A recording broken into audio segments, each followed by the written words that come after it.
and there was an actual solid solution in place, which was called the JCPOA. So when you destroy an actual concrete solution and then theorize about a problem that you might have, well, then you kind of deserve whatever chaos you get, I think. Robert writes on Twitter, Trump needs a war to distract from the Mueller probe. We're going to leave that and move on to trade. President Trump issued an executive order on cybersecurity earlier this week with a particular target in mind. Most likely China. Jennifer, what's this all about? So, without actually mentioning the company Huawei, that executive order was essentially about Huawei. So, big kind of technology company based in China that has 5G technology, which is something you hear about all the time. When everyone defines it, it just means fifth generation. It's basically the next fancy internet, in super layman's terms. They are one of the companies that is best positioned in the market to provide that service to countries who set up. They basically set up the infrastructure, like the switches, the routers, the big kind of network stuff on the ground that you use to then kind of spread that internet technology and cell phone technology and things like that. To do that, set up in countries for a good price, solid equipment, things like that. The problem is that U.S. and the Trump administration, they're not just the politicians. A lot of national security officials and experts that you talk to have for years been worried about this kind of issue. And the concern is that Huawei, because of its close ties to the Chinese government and just the fact of being in China, could essentially put this technology in, install this in the U.S., and then use it either through a back door or through other methods to essentially spy on the U.S. And that's a legitimate concern. I think Huawei has tried to downplay such concerns, saying we would never do that. We are not part of the Chinese government. The problem is that senior officials of the Chinese government visit Huawei basically every month. And the Chinese government is authoritarian and can step in and do whatever it wants when it wants to. So if it decides, today we're going to go in and tap these lines that we installed in Texas or Alabama or Massachusetts, they theoretically could. And that's where the Trump administration is making this executive order based on this kind of legal authority he has in the name of national security to say, no, this is a national security threat. We will not allow U.S. government contracts and contractors to use anything related to Huawei technology. I'm Kimberly Adams. This is 1A. And Nick, what about, is this the right tactic with China? Well, I'm not going to judge whether it's right or wrong, but I will say what the debate is among the China watchers, if you will. There are a series of people in Washington and who've been following China for the last few decades who believe that this is overdue, that the U.S. has been naive in believing that economic integration over the last 25 years with China would lead to liberalization inside China. And these people say that we, the United States, have effectively lifted China up. Hundreds of millions of people are no longer in poverty, and China has been biding their time, to use a word that China itself has used, in order to steal intellectual property, forced companies to give up technology, conduct the most rapid modernization of military the world's ever seen. The flip of, and so therefore the end of that is, finally, the U.S. is confronting China. The other side would say, okay, you want to criticize China for not getting more liberal, fine, that's fair. It hasn't under Xi Jinping, it's done the opposite. But the economic liberalization has guaranteed that there is not a major conflict with China, and that when we talk about a trade war, it is just over trade, and that is the success of the last 25 years, and that there is no way that Chinese prosperity is a threat to the U.S., because U.S. prosperity and Chinese prosperity can actually come at the same side. So that's the debate right now. But the U.S. is taking a stand right now, whether it's over trade, whether it's over Huawei. This is a moment that the White House believes is necessary, because if they don't send up to China, in their words, it'll just be too late. And one day there'll be no way to rip out Huawei infrastructure. There'll be no way to confront Chinese military. There'll be no way to roll back some of the anti-democratic movements that China has made. So that's what this moment is to the White House. Dorothy, what effect will this moment have on relations between the U.S. and China and their ongoing trade negotiations over the hundreds of $billions of consumer goods and agricultural products that could be subject to tariffs? Right. Well, it's certainly not going to make things easier at this point. I mean, this isn't escalation, no matter whether you believe it's the right one or the wrong one. What's important to note is that this is something that's been in the works for, since China joined the World Trade Organization in 2001. And you might recall in 1999 when China did to get into the World Trade Organization, there were huge protests in Seattle, battle in Seattle, or whatever, right? Because at the time, trade groups and union groups labor groups were worried about precisely what then precipitated, which is job losses and trade deficits. Now, when we talk about, the U.S. helping China,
into the pride of our nation and the envy of the modern world. For our regular Week in Politics chat, we'll take a closer look at that and the rest of the big political stories of the week this afternoon on All Things Considered from NPR News. All Things Considered from 4 to 6:30 this afternoon on WHYY. There are 23 Democratic candidates running for president. I think I'm talking about issues that actually affect Americans day to day, and they get it. But one thing that someone said to me in Iowa, someone said to me, "You're what I hoped for when I voted for Donald Trump." My conversation with one of them, presidential hopeful Andrew Yang. That's next time on The Takeaways Politics with Amy Walker from WNYC and PRI. Today at noon on WHYY. Supporting WHYY, Fogo de Chao. where you can celebrate your grads with the help of celebration classes at Fogo de Chão Brazilian Steakhouse in Center City and King of Prussia. Reservations at fogo.com.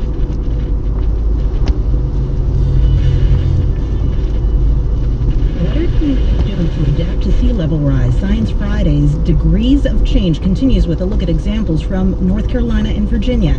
That's this afternoon from 2 to 3 on Science Friday here on WHYY.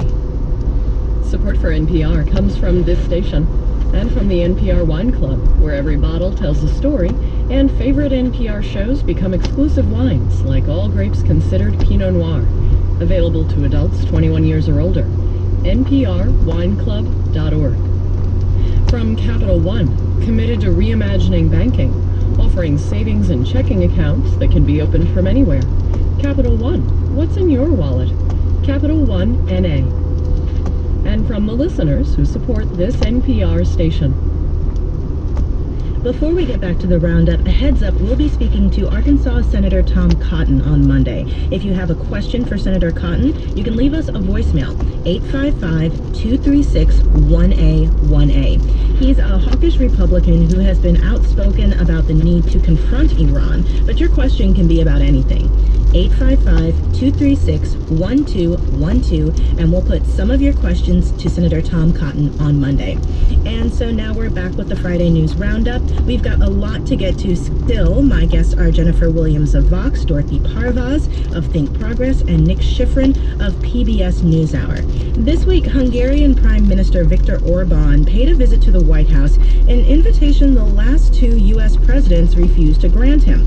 The far-right leader has called Syrian refugees Muslim invaders, crippled Hungary's independent press, and built a wall along his country's southern border to keep out asylum seekers. Nick, what does this visit symbolize for Orban in particular? For Orban, it symbolizes legitimacy. This is something that he's been wanting for a long time. Now, I should say this is not his first White House visit. It was Bill Clinton who welcomed him as an anti-Soviet prime minister in the 90s. But Orban is a different person, I think most analysts would say right now. And he's not only called immigrants from Syria Muslim invaders, built that wall, not only, I think he said, clamped down on free speech, he's strengthened parliament, he's weakened not only the media, the courts, he's targeted Soros and this university that's existed for years. And George Soros. George Soros, sorry, yes. And by the way, he's got the largest European Huawei center outside of Budapest. Anyway, this is a guy that every European analyst will describe as illiberal, as someone who does not believe in fundamental democracy and has eroded it. He's also in the elite clubs. He's in NATO. He's in the EU, so he can kind of mess around inside. He's been looking for legitimacy, and in President Trump, he has found an ideological ally. President Trump called him tough but respected, which I think is a description that President Trump wants for himself. He sees in him, in the immigration policy, obviously a direct ideological ally, but also President Trump, as we've talked about a lot, has a bit of a shine for certain authoritarian leaders, wants to keep them personally close to him, or at least maintain good relations, and Orban is one of them. So Orban got what he wanted, and President Trump got to talk about his foreign policy in the context of anti-immigration, and someone who talks like him. Dorothy, as Nick mentions, this isn't the first far-right leader to visit the Trump administration. Talk more about these relationships that he has. Well, right. I mean, he's welcomed Italy's new leader. He's welcomed the Saudi crown prince. I don't know, while he hasn't hosted him in the White House yet, he's met with Kim Jong-un twice and heavily complimented him.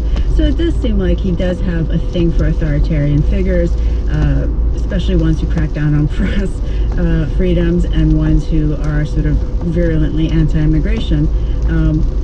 But, you know, keep in mind he hasn't really had trade wars with any of these guys either, so just hold the phone on that. Meanwhile, British Prime Minister Theresa May has scheduled a fourth vote on her Brexit plan, a plan that Britain's Parliament has already rejected 3 times. Jennifer, what is the point? Is there any reason to think that this vote will turn out differently this round? In a word, no, not really. Nothing has really changed. Basically, Theresa May is essentially setting out the setting the stage for her departure. Finally, she's said and kind of hinted that she'd be leaving eventually. Now she's saying she's going to lay out a timeline for her to leave after this vote in June. But again, I've been watching this for quite a long time, and I've always been stunned by the fact that she's managed to stay in the job as long as she has. And I think there's a reason for that. I think partly it's that nobody else wants that job. Most people kind of forget that she wasn't actually a Brexiter herself. She's not a super big fan of it, but she was brought in as the face of the person who is going to deliver your Brexit. Brexit means Brexit, I will bring this to you. And she has failed miserably. She has tried and tried again. I think it's not necessarily her fault. I think she has tried to get the best deal she could within the constraints that she has from both the EU and from within her own party. I think part of the problem is that the Brexit project itself was essentially doomed from the start, in the sense that the people who want the harshest Brexit within the party are not on the same page as the other parties, or with Theresa May, or with the European Union. So she's found herself in a really tough position, and I think she's basically signaling that finally, after all of this time, there's a new face going to come in and at least try something. Well, the new face might be Boris Johnson, who stepped down as foreign minister. And when he did that, was it a year and a half, 2 years ago, that was already the talk that he had his eye on her job. And President Trump actually, while standing next to Theresa May, said that he would make a great prime minister. So, he has the U.S. stamp of approval already. And what Just very quickly, Nick, the Liberal Democrats in the UK are pushing for a second Brexit referendum. They even have a new slogan, bollocks to Brexit. What's the over-under of that actually happening? Jeremy Corbyn, the head of the Labour Party, is pushing a second referendum as part of the negotiations. That just collapsed, by the way, announced today. Unlikely. Let's just put it that way. But you've got, still a lot of Britons who believe in Brexit, let's call it 50%, give or take, and Nigel Farage, who is a politician who has led Brexit, is probably going to win his election next week for the European Parliament. Party name, Brexit. That's pretty much all he talks about. But on the other hand, as Jennifer was saying, you've got these MPs, members of Parliament, who are deeply fundamentally skeptical of this idea to begin with, and that has meant the parties themselves are split. And so that's why you get such chaos, and that's why presumably we get another election for Prime Minister this summer.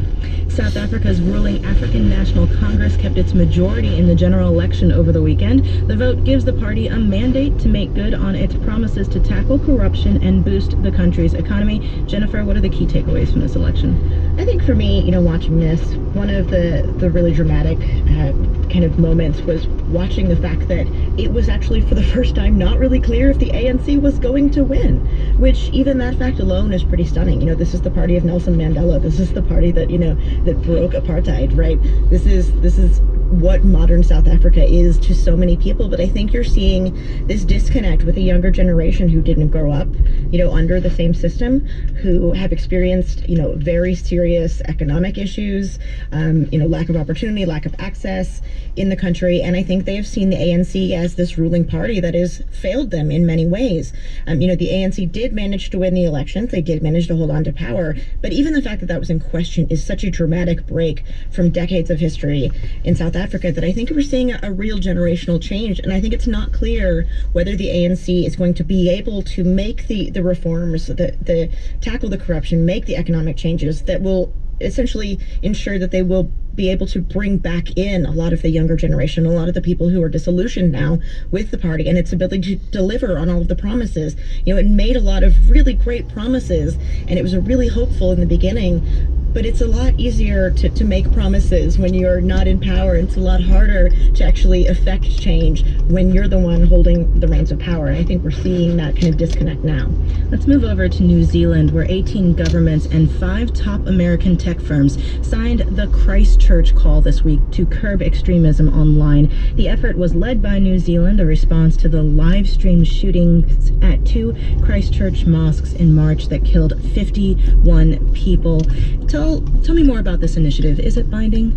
Well, I guess, but I mean, the thing is, the way things work with the internet, you have to have a buy-in, right? And when the U.S. refuses to buy into it, that becomes problematic, right? Right, because the U.S. has pointedly refused to sign on to this. Yeah, so the U.S. refused to sign on to this, citing free speech. And, you know, we are among one of the only ones that have that First Amendment in law. So what this is designed to do is eradicate the violent and extremist content. To a certain extent, though, this will not be determined by the United States or, frankly, the EU or New Zealand, but determined by the companies themselves.